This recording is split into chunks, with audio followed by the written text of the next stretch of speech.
Bismillahirrahmanirrahim. Tapi itu tidak berlaku untuk emas.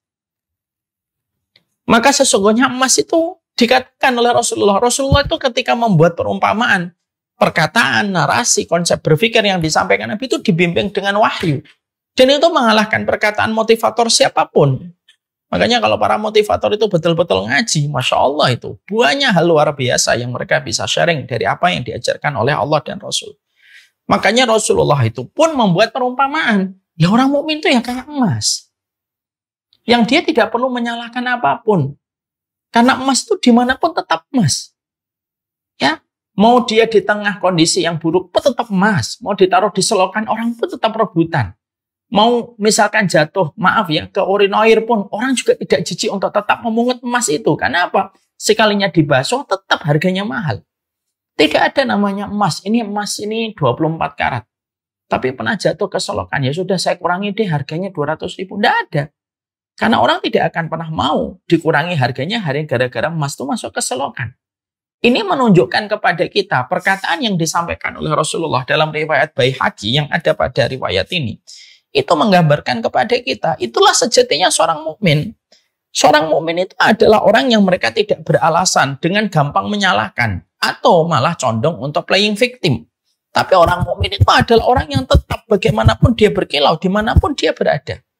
Mau dia di kampung, mau dia di kota, mau dia di tempat manapun, dia tidak pernah berubah. Dia tetap berkilau. Karena apapun yang ada di sekitarnya tidak akan pernah mampu memadamkan kilau yang ada pada dirinya. Ada banyak contoh nih. Ada banyak perempuan. Kalau ditanya kenapa kok sikapnya gitu, ya lihat-lihat suaminya. Suaminya kayak gitu sih. Akhirnya menjadikan istri itu lupa bahwasanya hidupnya adalah bagaimana mencari ridhonya Allah melalui taat kepada suaminya selama perintah suaminya tidak bertentangan dengan kitabullah. Istri yang berubah sikapnya gara-gara suami ini belum sebagaimana karakter emas. Suami yang harusnya tetap membimbing istrinya lalu mendapatkan bengkoknya tetap harus bersabar. Lalu dia berubah gara-gara istrinya mungkin belum bisa memberikan ketaatan kepadanya. Berarti belum sebagaimana karakter emas. Kalau ada orang baik, kemudian di rumah, lalu ketika dia keluar dari rumah mulai ngekos, dia sudah mulai berubah. Sikap aktivitinya di rumah dengan tempat kos-kosan berbeda. Ketika dia di pondok baik, tapi keluar di pondok, dia tidak baik. Ketika dia ditempatkan di Jakarta, ketika ditempatkan di luar kota, jadi berubah. Maka sesungguhnya karakternya belum terbentuk sebagaimana karakter emas. Padahal Rasulullah SAW jelas mengatakan, Inna masalal mu'min kama salil kit'ah minad dahab. Yang namanya orang mukmin itu memang kayak emas. Dan harusnya kita menempa diri kita kayak emas. Menempa diri kita kayak emas. Kita tidak perlu berubah. Hanya karena orang itu mungkin mereka tidak sesuai dengan keinginan kita. Kita harusnya tidak pernah berubah hanya karena orang itu memberikan perlakuan-perlakuan yang berbeda. Kalau kita betul-betul mampu untuk menyelaraskan dengan apa yang diperumpamakan oleh Rasulullah SAW. Makanya Nabi, contoh yang terbaik bagaimana Nabi itu betul-betul karakter beliau itu sebagaimana emas. Sehingga apapun kondisi yang beliau dapatkan, beliau tetap bersemangat untuk berdakwah. Dan tidak pernah sama sekali semangatnya beliau luntur pada apa yang beliau perjuangkan dan apa yang beliau perjuangkan dan ikhtiarkan itu tidak pernah berubah. Apapun kondisi dan keadaannya. Karena dia tidak berubah. Cita-cita beliau tidak berubah. Obsesi beliau tidak berubah. Ketika tawaran dunia datang, tawaran perempuan datang, tawaran jabatan itu datang kepada beliau. Beliau tetap tidak berubah. Beliau ingin untuk meninggikan kalimat Allah. Itulah karakter emasnya Rasulullah. Ya. Maka ini yang menjadikan kita memahami betul. Ya. Jadi salah satu di antara karakter emas yang kita pahami adalah emas itu mahal. Dan berapapun orang yang mencampakkan kita, mencemooh kita, kita itu tetap harusnya tetap menjadi mahal. Dan kita yang berusaha betul. Bahwasanya kita ini berharga. Apapun tempatnya, apapun kondisinya, apapun keadaannya. Kita harus ingat, saya harus sebagaimana emas. Karena Rasulullah itu mengharapkan orang yang beriman itu karakternya sebagaimana karakter emas. Ya. Sehingga akhirnya orang yang memiliki karakter ini, lalu dia asupkan ke pikirannya, dia harus kayak emas, maka dia akan terus menempa hatinya, menempa jiwanya. Karakternya dibentuk sesuai dengan karakter emas itu. Emas tetaplah emas, dimanapun dia berada. Tidak pernah berubah. Orang mukmin kalau kayak emas, yang dia niatkan Allah, tidak akan pernah berubah. Kalaupun dia mendapatkan sesuatu yang tidak sesuai harapan, kalaupun dia mendapatkan cemooh, mendapatkan hujatan, dia tetap memperlihatkan kualitas dirinya. Dan dia sama sekali tidak terpengaruh dengan kondisi dan keadaan yang sedang dihadapi. Ini yang pertama pada karakter emasnya. Ya, insya Allah ya. Ini pemilihan Rasulullah itu sangatlah tepat. Yang kedua, yang kita dapatkan dari emas itu apa? Ketika Nabi membidik sifatnya orang yang beriman sebagaimana karakter emas. Yang kedua, karakter emas yang kita jumpai itu apa? Yaitu adalah ketika dibakar, maka setiap dia dibakar, dipukul, ditempa, maka tidak pernah berubah. Takarannya tidak pernah berubah, harganya pun tidak pernah berubah. Ya. Makanya dalam satu riwayat akhirnya orang yang kalau kita mendapati emas itu kalau dibakar itu tidak pernah berubah menjadi arang. Beda kan dengan kayu. Kayu kalau dibakar jadi arang. Manusia kalau dibakar jadi abu. Rumah kalau dibakar jadi gosong. Semua apapun yang melewati api itu selalu langsung rusak. Pohon, kertas, handphone, semua kalau dibakar itu langsung rusak. Dia semua langsung rusak. Itulah karakternya setiap barang yang kita temukan di dunia ini. Ya, gadget terbakar, rusak, melepuh, nggak bisa dipakai. Laptop, semahal apapun laptop itu, walaupun laptopnya harga 100 juta, kena api, rusak langsung, melepuh dan tidak bisa digunakan. Manusia dibakar jadi api. Tapi beda dengan emas. Emas itu ketika dibakar tidak pernah menjadi arang.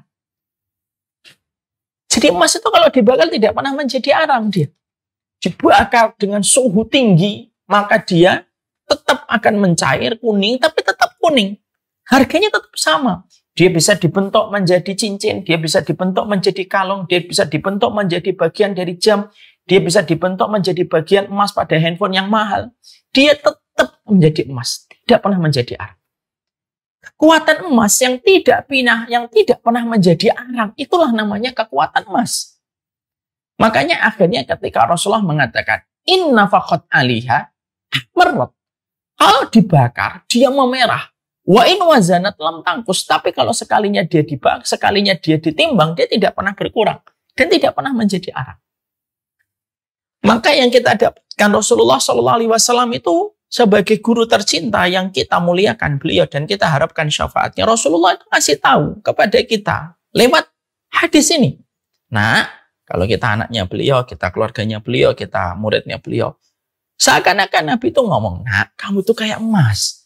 Kalaupun kamu dibully, dihujat, dicela, kamu tetap mulia. Jangan biarkan orang lain itu menjatuhkan dirimu. Biarkan bulian itu, hujatan itu, celaan itu terus dia berikan kepada kita. Nanti kalau mereka lelah, mereka berhenti. Ya, kenapa? Orang yang menghujat itu butuh tenaga. Kalau dia lelah, dia berhenti. Kalau dia letih, dia akan meredup. Tapi emas, tetaplah emas. Tetap emas. Jadi kalau emas diadu dengan api itu mati. Kalau penghidupnya api itu sudah habis, minyaknya, batu baranya, sudah habis, mati dia. Tapi emas, tetaplah emas. Itulah manusia. Rasulullah SAW itu karakternya emas. Dituduh sebagai tukang syair, dituduh tukang majnun, dituduh memecah belah di antara masyarakat Quraisy kota Mekah. Semua hujatan dari yang ringan sampai yang berat, semuanya ditujukan kepada Nabi. Bahkan Nabi disebut abtar. Abtar itu sebutan aib untuk laki-laki Arab kalau tidak punya anak laki-laki. Karena anaknya Rasulullah yang laki-laki itu meninggal sebelum mereka beranjak dewasa. Semua sebutan itu pernah ditujukan kepada Nabi SAW. Tapi semua hujatan dan sebutan itu tidak pernah mengubur Rasulullah. Dan tidak pernah mengurangi kualitas Nabi dalam hidupnya. Nabi tetap Nabi. Rasul tetap Rasul. Dan tetap mulia di hati orang yang memuliakan dan mencintai Rasulullah. Sekarang lihat. Orang yang mencela Nabi sudah tidak ada lagi namanya di di perputaran waktu dan zaman. Tapi nama Nabi sampai hari ini miliaran orang mencintai Rasulullah dan siap untuk meneteskan darahnya membela Rasulullah dan kehormatan. Itulah emas. Ya. Jadi akhirnya emas itu kalau dibakar tidak pernah menjadi arang.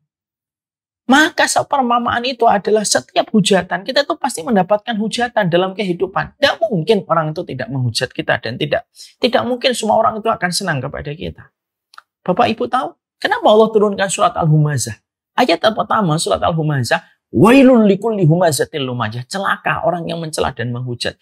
Karena memang Allah turunkan surat Al-Humazah. Karena kita nanti akan dapat. Dalam kehidupan itu orang yang membuli, menghujat, mencela kita itu pasti ada.